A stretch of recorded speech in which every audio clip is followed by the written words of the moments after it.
De acordo com os dados do Anuário Estatístico de Transportes, o Brasil possui menos de 30 mil quilômetros de trilhos de trem. Pelas dimensões continentais do nosso país, isso é muito pouco. Os Estados Unidos, por exemplo, possuem mais de 220 mil quilômetros de trilhos. Esses números evidenciam que o Brasil não investiu em uma malha ferroviária, algo que poderia diminuir nossa dependência das rodovias. Conheça agora os momentos chaves para entender o porquê do Brasil não investir nos trens, sejam eles de passageiros, seja para transporte de cargas. Antes de começar, já deixe seu like no vídeo, já se inscreve no canal para não perder nossos próximos conteúdos e também não deixe de ativar o sininho para o YouTube te avisar toda vez que sair vídeo novo aqui no canal. Então, sem mais delongas, bora logo iniciar um devaneio. A crise do café. O café é elemento central nos primeiros capítulos da história das ferrovias do Brasil, tanto na ascensão quanto na decadência. O café foi a razão para a construção das primeiras estradas de ferro no século XIX. A primeira delas, a Estrada de Ferro Mauá, que começou a operar em 1854, levava em suas locomotivas a vapor a commodity do Vale do Paraíba ao porto de Magé, na Baixada Fluminense, e de lá saía de barco até a cidade do Rio. Nessa época, o café representava quase 50% das exportações brasileiras. A malha ferroviária foi aumentando com a expansão da atividade cafeeira e passou a deslocar também passageiros, que até então só conseguiam viajar longas distâncias com transportes movidos por tração animal, como as charretes puxadas por cavalos. Durante muito tempo, as ferrovias foram praticamente a única via de transporte de cargas e pessoas no país. E foi nesse contexto que a malha chegou a quase 30 mil quilômetros de extensão na década de 1920, quando veio o baque da crise de 29. O crash da bolsa nos Estados Unidos, na época o maior comprador de café brasileiro, e a Grande Depressão que seguiu tiveram impacto direto sobre o Brasil. Em um curto espaço de tempo, as exportações da mercadoria despencaram, assim como os preços. As ferrovias, que eram administradas pelo setor privado sob regime de concessão, passaram a transportar cada vez menos carga e viram sua rentabilidade despencar. Tem início, nesse momento, um período lento de decadência que culminaria na estatização das estradas de ferro mais de 2 décadas depois. JK e o nascimento da indústria automobilística. Antes, contudo, outros dois fatores importantes entram em cena: o crescimento das cidades e a popularização do automóvel. O país vivia uma grande transformação depois de 1940. Até então baseada quase exclusivamente na agricultura, a economia brasileira se volta cada vez mais para a indústria. A Companhia Siderúrgica Nacional, a CSN, e a Vale do Rio Doce, então empresas estatais, são fundadas nessa época, no último período do governo de Getúlio Vargas, a ditadura do Estado Novo. Essa mudança na matriz de crescimento, por sua vez, catalisa um processo de migração das populações de áreas rurais para as cidades. As capitais ganham uma nova escala, vão inchando, um processo que tem como efeito colateral a diminuição da demanda por trens de passageiros e alguns trechos menores entre cidades próximas.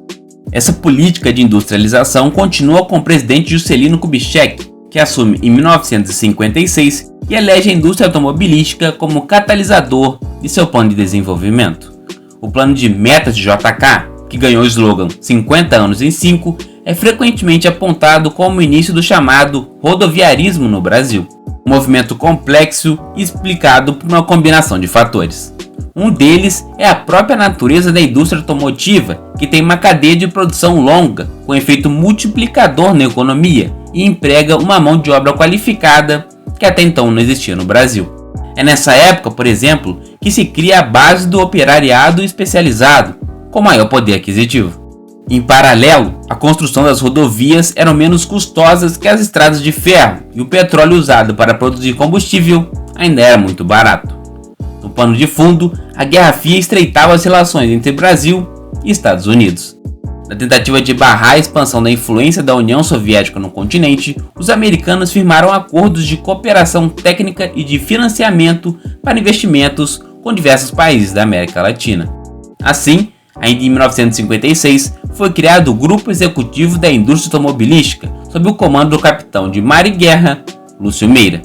O Brasil, que até então só montava veículos, passaria a fabricar carros, caminhões e jipes, tendo como principal polo a região do ABC Paulista.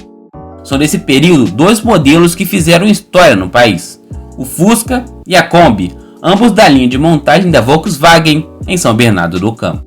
Com a produção de veículos nacionais, multiplicaram-se os quilômetros de rodovias.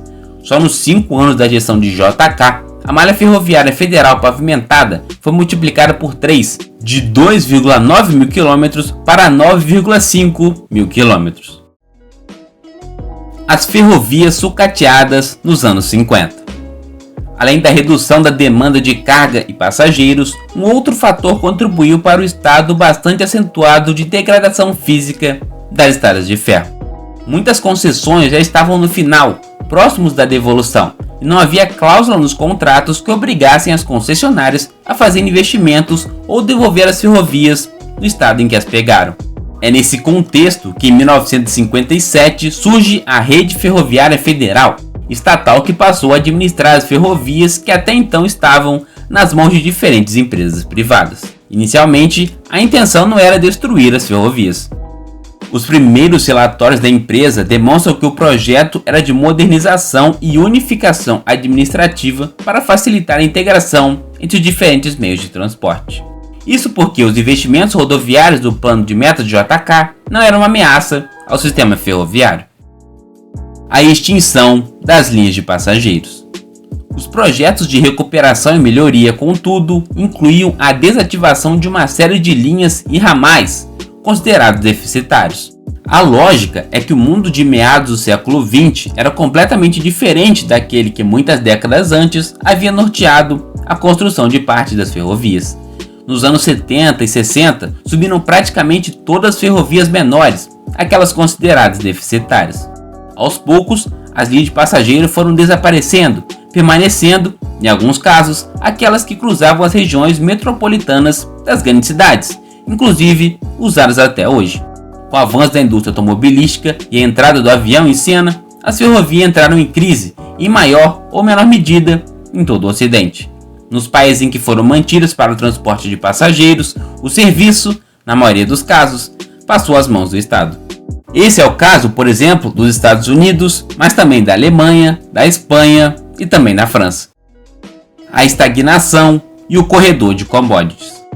Do lado do transporte ferroviário de carga, parte dos investimentos vislumbrados no período de JK não saíram do papel.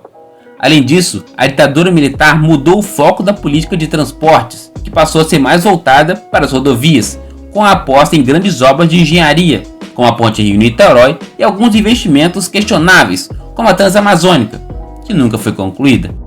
A Ferrovia do Aço, um dos projetos ferroviários que chegou a sair do papel nesse período, começou a ser construída em 1973, com a promessa de ser entregue em 1000 dias, mas só foi inaugurada em 1992 e com um aporte muito mais modesto do que o projeto inicial. Um dos principais obstáculos à realização dos investimentos necessários à malha ferroviária no país naquela época foi a crise do petróleo de 1973 e o período turbulento que se seguiu. Depois daquele choque na economia mundial, o Brasil, que até então tinha fácil acesso a crédito, passou a ser visto como um país de alto risco. A partir daí, teve início uma crise que impediu que os planos nacionais de desenvolvimento pudessem ter sequência. Deixamos de planejar para apagar incêndio que praticamente durou até os anos 90. Nos anos 1990, em um contexto de baixo crescimento econômico, a inflação elevada e alto nível de endividamento, a RFSA é liquidada e as ferrovias são novamente concedidas à iniciativa privada por meio do Plano Nacional de Desestatização. A partir daí, elas passam a funcionar majoritariamente como corredores de transporte de commodities para exportação. O cenário atual no Brasil. Hoje, quase metade da malha, cerca de 14 mil quilômetros, está nas mãos da Rumo Logística, empresa do Grupo Cosan. Outros 2 mil quilômetros são administrados pela Vale. Cerca de 75% da produção de transporte ferroviário é minério de ferro. Outros 10 ou 12% são de soja.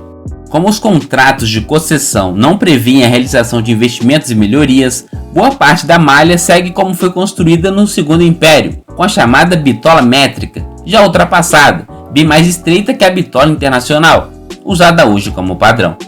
O modelo atual de exploração das ferrovias, na avaliação dos especialistas, subaproveita o potencial do país e deixa o Brasil refém das rodovias e, consequentemente, mais suscetível a greves de caminhoneiros como a de 2018, que gerou caos e desabastecimento. As estradas de ferro poderiam ser mais utilizadas para transporte de bens industriais, de bobinas de ferro, cimento e automóveis, inclusive em trechos curtos, nos moldes das short lines dos Estados Unidos. Um entrave para o planejamento de novas linhas, contudo, é o apagão de dados sobre a movimentação interna de cargas. O Brasil não sabe detalhadamente o que é transportado e de onde para onde. Iniciativas como o Plano Nacional de Contagem de Tráfego ainda não geram dados robustos nesse sentido. E aí, você acredita que o sistema ferroviário ganhará maior protagonismo no Brasil nos próximos anos? Ou estaremos mesmo refém das estradas no médio e longo prazo? Deixe sua opinião aí nos comentários. Vamos chegando ao final de mais um devaneio. Se você gostou, não deixe de se inscrever no canal, curtir esse vídeo e compartilhar ele com um amigo para que ele possa saber de todas essas informações. Então por hoje foi isso, espero que você tenha tido um bom devaneio. Até o próximo vídeo.